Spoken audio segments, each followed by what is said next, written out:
Viena lieta, kuru mēs varētu ieviest Latvijā, aizgūt, teiksim, tā no Spānijas. Vienalga, vai tā ir Gaudija katedrāle, kuru mēs varētu varbūt pārvest uz Latviju, varbūt, nezinu, kādu apelsīnu plantāciju, vai arī siestu.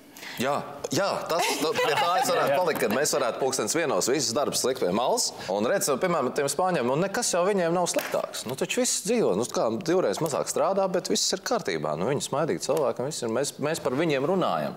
Varbūt, beidzot, ja mēs tā mazāk strādāsim arī. Jā, vai viņi runā par mums, vai viņiem ir rēdījums par Latviju galu galā? Jā, galu galā.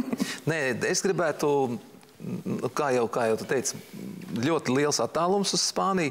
Es gribētu to Ebro upi bišķiņ tuvāk dabūt kaut kā. Man vajadzētu kaut kur tā pie Kuldīgas, lai viņi būtu.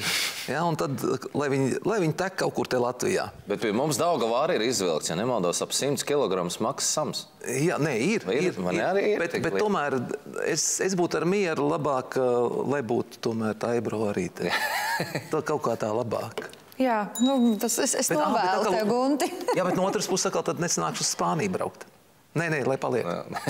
Lai paliek. Varbūt, jā, kas par tavs? Jā, man liekas, ka es jau raidījuma sākumā teicu, ka mums jāiemācās tos pāris mēnešus, kas mums ir, kaut ko novītināt.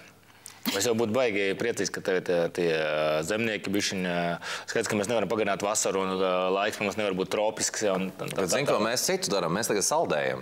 Skaties, visi saldē, visi pēc kārtas saldē un ziemā visi rāda, ka viss ir atsaldēts un reku zemēns galdā. Ir vai ne mums?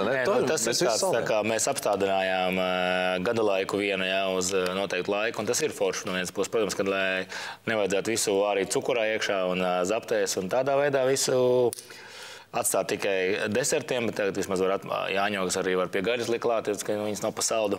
Bet man liekas tā vītināšana, tā turēšana torņos, lai pūš ziemeļvējš, dienvidvējš cauri, atrast tās metodas, lai nevis tikai kūpināt varētu visu. Varbūt, ja mums neļauj kūpināt, varbūt mēs varam vītināt.